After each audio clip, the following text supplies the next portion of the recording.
Hey guys, welcome back to my channel. So I am back with the ETO COC April 2024 question paper discussion.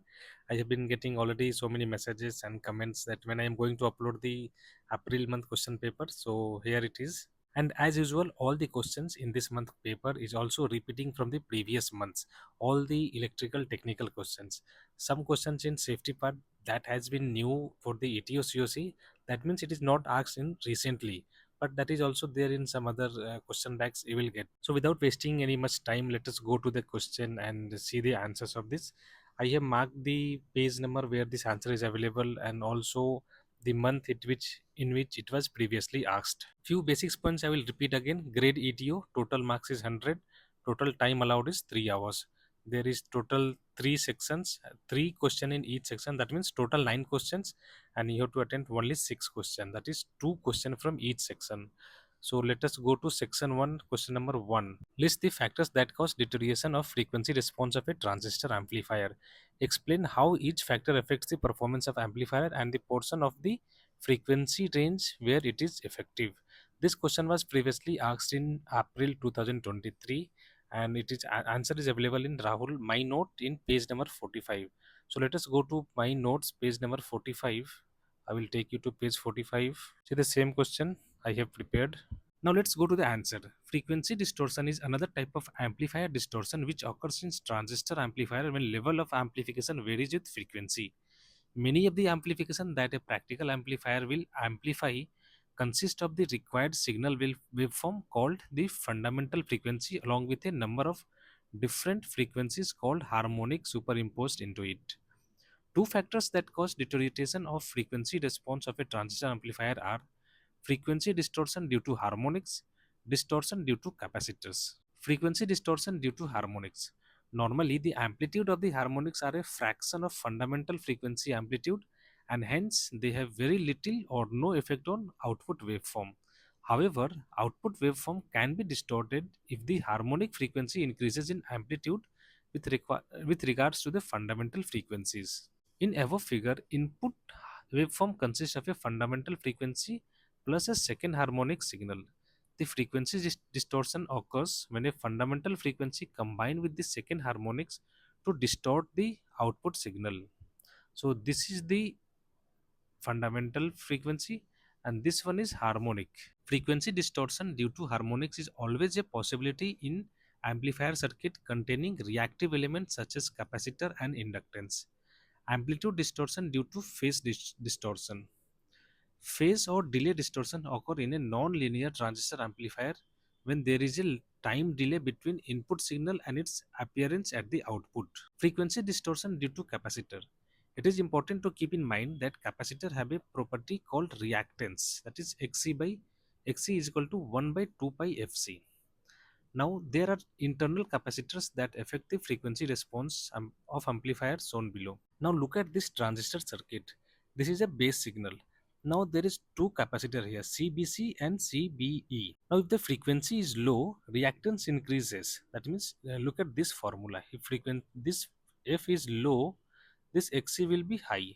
So when the frequency is low, reactance increases and CBC and CBE act as open circuit. Signal will go to base branch and transistor is not affected at all. Now if the frequency is high, CBC and CBE act as a closed circuit.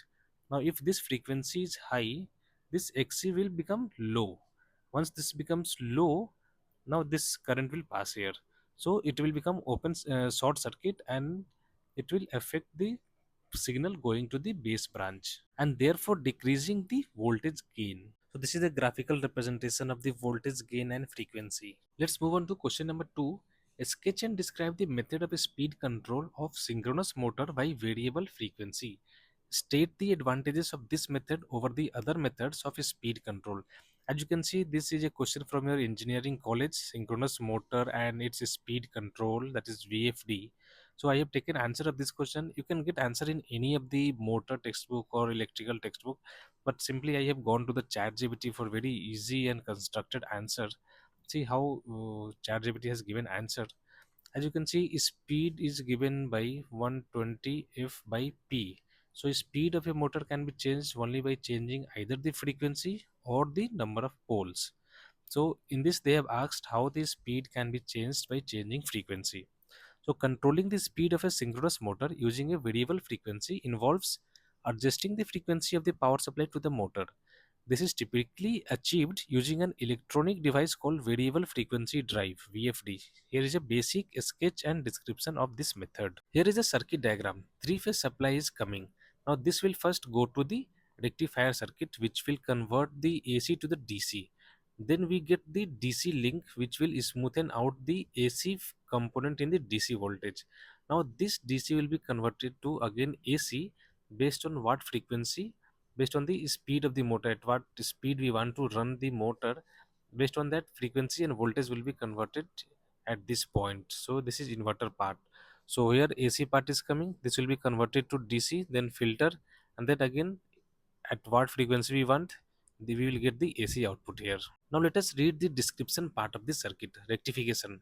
The incoming AC supply is converted to DC using a rectifier. This is typically done using diodes or thyristors. DC link consists of capacitors that filters and smooth the DC voltage to provide a stable input to the inverter. Inversion. The inverter stage of VFD converts the DC voltage back to AC, but with a controllable frequency and voltage. This is done using semiconductor devices such as IGBT or MOSFET. Now motor control. By varying the frequency of AC output, synchronous speed of motor, which is directly proportional to the frequency of the supply, can be controlled. The synchronous speed in S is given by the formula 120 F by P, where F is a frequency of AC supply and F is a number of poles. That is, this is P. P is number of poles in the motor. Now, what are the advantages of variable frequency control over other methods? Let's see. Wide range of speed control. VFD provides a broad range of speed control from very low to very high speeds without requiring complex mechanical adjustment. High efficiency. This method is more energy efficient compared to mechanical methods like gearbox or belt drives and other electrical methods such as resistance based control because it minimizes the power losses. Smooth acceleration and deceleration. VFD allows for precise control over acceleration and deceleration rates, reducing the mechanical stress and enhancing the lifespan of motor and connected machineries. Reduce starting current. VFD enables soft starting of the motor by gradually increasing the voltage and frequency, thus reducing the inrush current and minimizing electrical and mechanical stress. Improved process control. The ability to adjust motor speed precisely improves the overall process control, leading to better product quality and system performance. Regenerative braking. Some VFD offer regenerative braking capabilities which can recover energy during deceleration and feed it back to the supply, enhancing energy efficiency. Programmable control. VFD can be integrated with programmable logic controllers and other control system for advanced automation and control strategies. Compact and flexible. VFDs are reliably compact and can be easily retrofitted into existing system, providing flexibility in design and application. Now let's compare the VFD with other methods. Mechanical gearboxes. While effective for speed reduction, mechanical gearboxes are bulky, introduce mechanical loss, require regular maintenance, and do not offer dynamic speed control. Resistor based control. This method, often used in older motor control systems, is less efficient as it dissipates energy as heat and provides limited speed control range. Pole changing. Changing the number of poles in a motor to control speed is impractical for dynamic control as it involves physical modification to the motor windings. Overall, variable frequency control using VFD offers superior performance, efficiency, and flexibility compared to other speed control methods for synchronous motors. Let's move on to question number 3. What is soft starting of induction motor? Describe with a circuit using thyristor used for soft starting. Discuss its advantage and disadvantages. This question was also asked in July 2023 when I gave my written examination. So I attempted this question, and the answer of this question I have given in this PDF only. I have taken the same extract from the DT Hall book. So this is the explanation given for soft starting. Soft starting. This method of supplying a gradually increasing AC voltage during startup generally refers to an efficient Electronic switching technique. A basic method shown in figure 4.12 is used back-to-back connected thyristors 2 or triacs in the supply lines, which are gated to delay turn on within each AC half cycle. This delayed switching applies a reduced average AC voltage to the motor. The applied motor voltage is gradually ramped up by the starter software program until the full voltage level is reached. To achieve maximum efficiency, the electronic switching circuit can now be bypassed for normal running. A soft starter may be further adapted to become a voltage controller over the motor operating load range. In this type of efficient energy manager application, the controller monitors the motor power factor, which is a measure of the motor loading. On light load and full voltage, the power factor is low, so the controller reduces the motor voltage, which reduces current while improving power factor and efficiency. So this is the circuit diagram for the soft starter. As you can see in the each line, two thyristors are given in anti-parallel directions. Now this is the supply voltage to the starter, normal AC supply. Now these thyristors are fired at different angles to achieve a ramped up voltage production from the starter side. One important note is given: this type of soft start energy manager is not a speed controller. To electronically change the speed of an induction motor, it is necessary to vary the applied frequency. Now let's see what ChatGPT has given answer for soft starting. Soft starting of an induction motor refers to gradual increase of voltage supply to the motor during startup, rather than supplying full voltage instantly. This method helps to reduce the inrush current and torque, which can otherwise cause mechanical stress and electrical issues. Soft starter use various techniques to achieve this, including voltage ramp, current limiting, variable frequency drives. Now let's see the advantages of using soft starting induction motors. Reduced mechanical stress. Voltage Gradual voltage ramp up reduces mechanical stress on motor and connected machinery, extends the lifespan of mechanical components by avoiding sudden jerks and shocks. This is very important advantages of using soft starter. The lower inrush current limits the initial surge of current that occurs when a motor starts, reducing the risk of tripping circuit breakers or fuses. Helps maintain a stable electrical supply, avoiding voltage dips that can affect other equipments. Energy saving enhance energy efficiency by minimizing power consumption during startup phase. Reduces energy cost associated with high current peaks. Smooth acceleration and deceleration provides controlled and gradual speed increase and decrease, which is beneficial for application requiring precise motion control. Improve process control and product quality in manufacturing environments. And improved power quality reduces harmonic distortion and other electrical disturbances that can affect sensitive electronic equipment. Promotes a more stable and reliable electrical system. Protection of electrical network. Soft starters help in protecting the electrical network by avoiding large current draws that can overload circuit, enhance the overall stability and reliability of the electrical distribution system. Now look at the disadvantages of soft starter. Initial cost. Soft starters are generally more expensive than direct online starter. The higher initial investment might not be justified for all applications, especially with those with low start frequency or lower power motors. Limited speed control. Soft starters provide control only during the startup phase and do not offer continuous speed regulation. For application requiring variable speed control, a VFD might be more appropriate despite being more costly. Now, complexity. Soft starters add complexity to the motor control system, requiring additional component and configuration. Installation and maintenance might require specialized knowledge, increasing dependency on skilled personnel. Heat generation. The component of soft starter can generate heat, necessitating adequate cooling and ventilation. Inefficient heat dissipation can lead to reduced performance or failure of the soft starter. Limited torque control.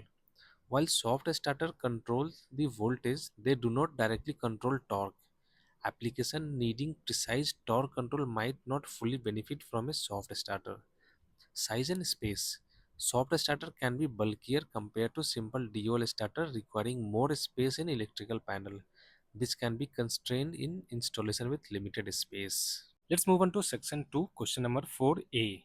Why is it important to maintain high efficiency of operation and low value of voltages regulation for power transformers? And question B, a shunt motor supplied at 230 volt runs at 900 rpm. When the armature current is 30 amps, resistance of armature circuit is 0.4 ohms. Calculate the resistance required in series with armature circuit to reduce its speed to 500 rpm. Assume that armature current is 25 amps. The same question was asked in December 2022, and you can find the answer of this both question in page number 94 of my notes. Let's go to page 94 of my notes. So answer for the theory part: energy conservation. Power transformers are responsible for transferring electrical energy from one voltage to another. By operating with high efficiency, energy losses minimizes during the conversion. It conserves energy resource and environment impact. It also leads to substantial cost saving. Voltage regulation refers to ability of transformers to maintain the desired voltage level within a specified limit under varying load conditions. A low value of voltage regulation ensures output voltage remains stable and within acceptable tolerance even when load fluctuates. This is important for proper functioning of electrical equipment and preventing damage due to under voltage and over voltage.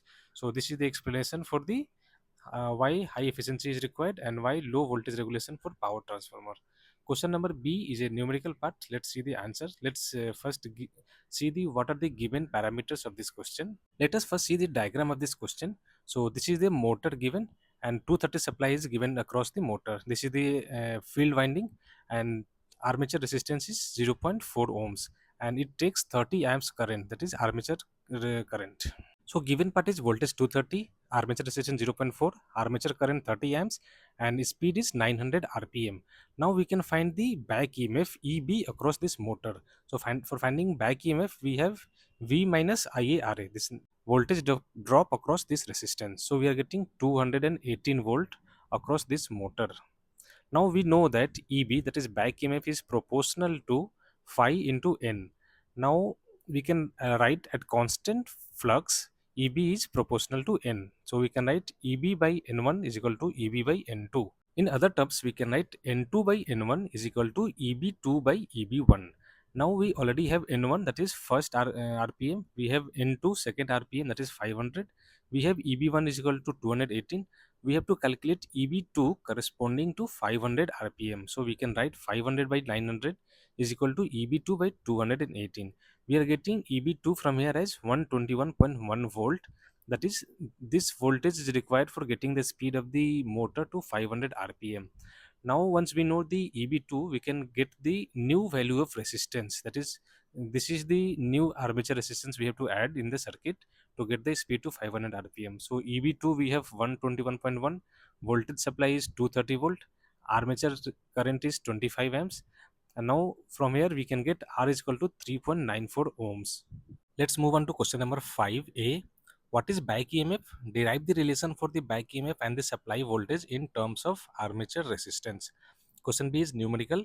The earth lamps on main switchboard comprise two 240 volt 60 watt lamps connected in usual manner. The potential difference at bus bar is 220 voltage.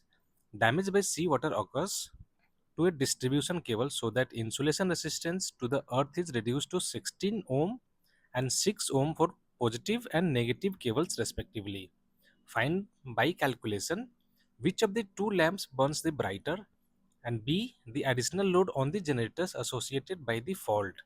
The resistance of the cables and the ship's structure may be neglected and that of the lamps taken as constant at value corresponding to the 60 watt rating. So part A question was asked in June 2023 and part B was asked in March 2023. Part A answer you can find in page number 37, part B in page number 102. Let's go to page number 37 first. When armature of DC motor rotates under the influence of driving torque, the armature conductors move through the magnetic field and hence EMF is induced in them. The induced EMF acts in opposite direction to the apply voltage V. So this is the explanation what is back EMF and derive the relation. So let's consider this as a circuit. This is the motor and this is the supply given across the motor. and Ra is the armature resistance, and Ia is the armature current. So applying Kirchhoff's law, V minus Ia Ra minus Eb is equal to 0. So Eb is equal to V minus Ra. So this is the relation of back EMF in terms of armature resistance and armature current. Now part B numerical is page number 102. We got the answer here. So this is a diagram for the question given here. Let us explain the diagram first. So here 220 volt supply is given and it is going to the load. And now two earth lamp is connected here. One is positive line and one to the negative line. Now once the insulation has gone down, the resistance is 16 ohm for the positive line and 6 ohm for the negative line. So this whole writing, it is explained in this single diagram, as you can understand. Now let us find out for the earth lamp what is the resistance of the lamp. So 240 volt given and 60 watt. So according to this formula, R is equal to V square by P. We can get the resistance of the lamp. So we are getting as 960 ohm. Now we will redraw this circuit into this in the terms of resistance. So this is 960. So we have written 960 ohm, 960 ohm, and this resistance has become 16 after the insulation has gone down, and this 16 and this 6. So now these two are in parallel and these two are in parallel. So equivalent circuit will come like this here: 960 ohm, 16 ohm in parallel, and in series 960 ohm and 6 ohm in parallel. Now let us calculate the equivalent resistance in both cases. This is R1, this is R2. So total equivalent circuit resistance will be 960 into 16 by 960 plus 16. This is a formula to calculate the equivalent resistance when two resistors are in parallel.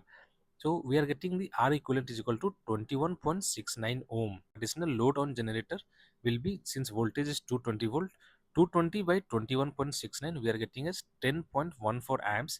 This will be additional load on the generator. Now we have to find out which lamp glows the brighter. So we will calculate voltage across lamp L1 and voltage across lamp L2, and by that we can guess which lamp will glow brighter. So voltage across L1 lamp 1 will be R1 by R1 plus R2 into V. That is voltage across this part. So we are getting as 15.73 by 15.73 plus 5.96 into 220. So voltage across this L1 will be 159.54. What is the power output? V square by R, we are getting as 26.51 watt. Now voltage across L2 will be 220 minus 159.54, because these two are in parallel series, lamp L1 and L2. We are getting as 60.46, and power across this will be 3.80. So we can conclude lamp L1 on positive side will glow brighter. Let's move on to question number 6a. Sketch an arrangement showing the principle of proportional plus integral control loop. Question B. Compare the series and parallel resonance circuit. Find the frequency at which following circuit resonates. This same question was asked in April 2023. Both question A and question B. Answer you can find in page number 46. Let's go to page 46. So page number is not 46 but 47. Question is given here on the page number 47 and answer is given on the page number 48. So from here it starts. PI control. Here is the block diagram of control loop of proportional and integral. This is the input part of the signal and this is the summation part, the feedback coming from here.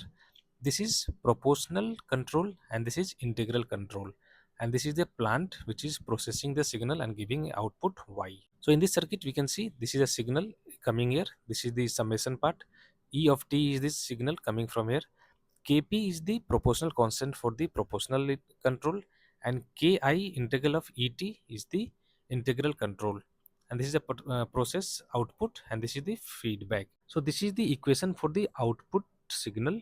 So mt is equal to Kp into E of t. This is the proportional control, so it is multiplied plus integral control. Here integration is done of the input signal E of t. Let us read the theory part. It is a type of controller performed by combining action of proportional and integral control action. This combination of two different controllers produces a more efficient controller which eliminates disadvantages associated with each of them. PI controllers are designed to decrease steady state error. It involves measurement of offset or error over time. A well set up PI control loop will operate in a narrow band close to a set point. It will not operate over entire throttling range. PI control loop do not perform well when set points are dynamic, where sudden load changes occur, or if the throttling range is small. Since this is a 6 mark question, this much answer will be sufficient. You have already drawn the block diagram here, then equation of the PI control and few theory part of what is PI control. So you can explain separately what is proportional control, what is integral control, and in the combination proportional integral, how it will perform. Now let us move to the second question, difference between series resonance and parallel resonance. So here is the explanation separated by a line, what is series and what is parallel. Series resonance, impedance of circuit is minimum, whereas impedance is maximum in parallel. Offers maximum admittance, offers minimum admittance. Maximum current through circuit, current is minimum at resonance. Circuit behaves as acceptor circuit, behaves as rejector circuit. Magnifies voltage in circuit, magnifies current in circuit. Effective impedance is equal to Z is equal to R. Effective impedance is Z is equal to L by CR. Q factor 1 by omega RC. Q factor omega RC. Used in tuning, oscillator circuit, voltage amplifier, high frequency filter, F is equal to 1 by 2 pi root LC. Used in current amplifier, induction heating, filter, radio frequency, amplifier, omega is equal to 1 by 2 pi root LC. So this is the brief difference between series resonance and parallel resonance. And about the numerical part, find frequency at which following circuit resonates. So two inductance is given, L1 and L2, and two capacitor, 2 microfarad and 0.2 microfarad. So we'll get the equivalence of L1 and L2, then equivalence of C1 and C2, and then calculate at which frequency it will resonate. So let us see the answer of this. Total inductance in series L1 plus L2 we are getting at 0.3. Total capacitance we are calculating 1 by C1 plus 1 by C1, C2 is equal to 1 by C. So we are getting equivalent capacitance is equal to 0.4 microfarad. So frequency we can find 1 by 2 pi root LC. So we are getting the resistance at which circuit will resonate as 459.44 Hertz.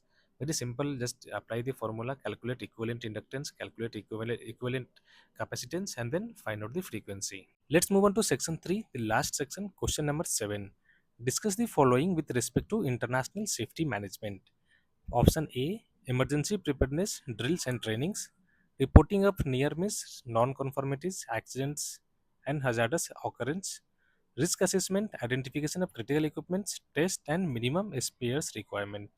So you can get the answer in ChatGPT. I have got the answer from the page number 13 of this PDF. I will take you. Emergency preparedness under ISM code involves planning for potential emergencies and ensuring that all crew members are aware of and understand the procedures to handle such situations. This includes identifying potential emergencies, developing emergency procedure, maintaining equipment. Or drills. Drills are essential for testing and refining emergency procedures and ensuring that crew is prepared to act quickly and effectively in an emergency. The ISM code mandates regular drills including frequency and variety, conducting regular drills for various types of emergencies. Realism and relevance. Drills should be realistic as possible, simulating actual emergency conditions. This helps in identifying any weakness in the emergency plan and improving crew readiness. Evaluation and feedback. After each drill, conducting debriefing to evaluate performance, identify areas for improvement, and update procedures and training accordingly. Now, training. Training is a continuous process that ensures all crew members have necessary skills and knowledge to respond effectively to emergencies. Under the ISM code, training involves initial and initial and ongoing training, role specific training, simulation and scenario based training, documentation and records. All aspects of emergency preparedness drills and training should be integrated into ship safety management system. The SMS outlines procedures and responsibilities, ensuring a systematic approach to safety and emergency response. Regular reviews and update of SMS are essential to incorporate lessons learned from drills and real incidents. By adhering to these practices, shipping companies can enhance the safety of their operations, protect the lives of their crew, and minimize environmental impact in compliance with the ISM code. Coming to section B, ISM code reporting near misses, non-conformities, accidents, and hazardous occurrence. The ISM code provides an international standard for the safe management and operation of ships for pollution prevention. Reporting of near miss, non-conformities, accidents, and hazardous occurrences is essential to ISM code's framework, fostering a culture of safety and continuous improvement. Near miss reporting. A near miss is an event that could have led to an accident or hazardous situation but did not, either by chance or timely intervention. There should be reporting process, immediate reporting, documentation, investigation and analysis, corrective actions, communication and training. Non-conformity reporting. A non-conformity is a deviation from the procedures, requirements and regulations specified in safety management system or international conventions. Reporting process: detection and reporting, non-conformity report, root cause analysis, corrective and preventive actions, monitoring and verifications. Accident reporting. An accident is an unplanned event that results in injury, illness, death, or significant damage to property or the environment. Reporting process: immediate notification, accident report, investigation, then corrective actions, reporting to authorities, review, and improvement. Hazardous occurring reporting. A hazardous occurrence is an event that has potential to cause harm or damage but did not result in an accident. Reporting process: immediate reporting, documentation, investigation, preventive actions, communication, etc. Section C: risk assessment. Risk assessment is a systematic process for identifying, evaluating, and mitigating risks that could negatively affect people, property, or the environment. What are the steps in risk assessment? Hazard identification, then risk analysis, risk evaluation, risk control measures, implementations. Now identify potential hazards that could cause harm. Evaluate likelihood and potential severity of each identified hazard. Compare the estimated risk level against acceptable risk criteria to determine which risks need to be controlled. Now, develop strategies to mitigate identified risk. Control measures can include engineering control, administrative control, personal protective equipment, and emergency preparedness plan. Implement and choose risk control measures and ensure all relevant personnel are trained and informed. Now, identification of critical equipment. Critical equipment refers to machinery, systems, or components essential for safe and efficient operation and failure of which could lead to significant safety hazard, environmental impact, or operational downtime. Let's move on to next question, question number 8. With reference to recent ILO notice on health hazards from asbestos, state where asbestos may be found on board ships, state the health risk from the asbestos, outline the precautions necessary to minimize exposure to asbestos during an emergency repair. The answer can be found in page number 40 of one of the PDF named SSEP. This is the SSEP PDF, page number 40. The question, little difference in the question, but it's a similar question. All the questions are given. State the health hazard risk and the precautions necessary to minimize, and state asbestos found on board ship. For all ships, new installation of material which contains asbestos shall be prohibited as per SOLAS Chapter 2 Regulation 3.5, except for vanes used in rotary vane compressor and rotary vane vacuum pumps, watertight joints and linings used for circulation of fluids when at high temperature, and there is a risk of fire, corrosion, and or toxicity, and supply and flexible thermal insulation assemblies used for temperature above 1000 degrees Celsius. Asbestos was widely used in processed form because of its properties of heat resistance and for providing electrical insulation and imparting strength to other materials when used as a reinforcement. It was used as cladding on fire retardant bulkhead, etc., in the glands and gaskets of valves, associated pipeworks, in frictional materials in machineries, and of course in materials used for thermal insulation such as lagging on boilers, steam pipes, etc. Now, what are the health hazards? Airborne asbestos fibers are dangerous. They may be present in air which looks dust free to the naked eyes. When particles from materials containing asbestos are inhaled, they penetrate the lung and can cause disease.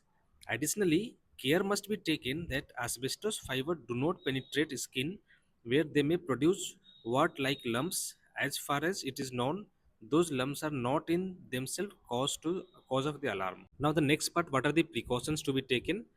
Number one, thoroughly wet or oil soaked asbestos items such as gaskets and seals can usually be replaced without special precautions. The replaced items should be carefully disposed of. Number two, when working with materials containing asbestos, example when stripping thermal insulation, dust levels can be considerably reduced by careful handling, by using hand tools rather than power tools, and by thoroughly pre-wetting the items to be worked. If possible, movement of dust should be controlled by enclosing the relevant areas and by using a portable dust extraction equipment. Air vented from such areas should, as far as possible, be vented so that no one on deck or else where can inhale it. Number three, access to areas where asbestos is being worked should be limited to the persons essential to operation. Where practicable, the working areas should be enclosed, for example, plastic seating or adhesive tapes, and suitable warning signs should be posted. Person not wearing protective clothes and respiratory equipment should be excluded from the area. Number 5. If possible, large plastic sheets should be used to collect all waste materials generated during work and at the end of the work, folded and placed in airtight containers. Example, strong plastic bag sealed with adhesive tape. Now the last question of this paper, question number 9. Petroleum vapors are dangerous substance and when mixed with air can be ignited. Sketch a explosimeter or combustion gas indicator which can be used to check the atmosphere of a tank or pump room. Number 2. Describe the explosimeter and its operation. State one reason that may cause the explosimeter to give a false reading. B. For flammable mixtures, explain the meaning of the terms lower and upper flammable limit. This whole part is very well explained in one of the book, Marine Control Technology by Elston Fernandez, sir. He was also my faculty when I was studying my pre-C course in Samudra Institute of Maritime Studies. So once you look at his book, this part is very, very easily explained, very in very simple terms this is explained. So here is the in page number 40, combustible gas indicator or explosimeter application. You can read this part. I don't need to explain this and make answer. This is a diagram for the combustible gas indicator. This is the Wheatstone bridge, and in this is the part where the gas enters and there will be explosion, or due to heat the resistance will change and this Wheatstone bridge will get disturbed and it will give reading on the your meter. So that this is how basically it works. And there are two types of explosimeter and tankoscope. Both are having different function for different purpose. This can be used. So you read this and very simple, draw the diagram. Now the last part, LEL and upper flammable limit. LEL stands for lower explosive limit. It refers to lowest concentration of a gas or a vapor in air that can ignite or cause an explosion if ignition source is present. Below this concentration, mixer is too lean to burn. Understanding the LEL of substance is crucial for ensuring safety in environment where flammable gases or vapors may be present, such as industrial setting or observed shifts. The upper flammable limit, also known as upper explosive limit, is the highest concentration of gas or vapor in the air that can ignite or cause an explosion if an ignition source is present. Above this concentration, the mixture is too rich to burn.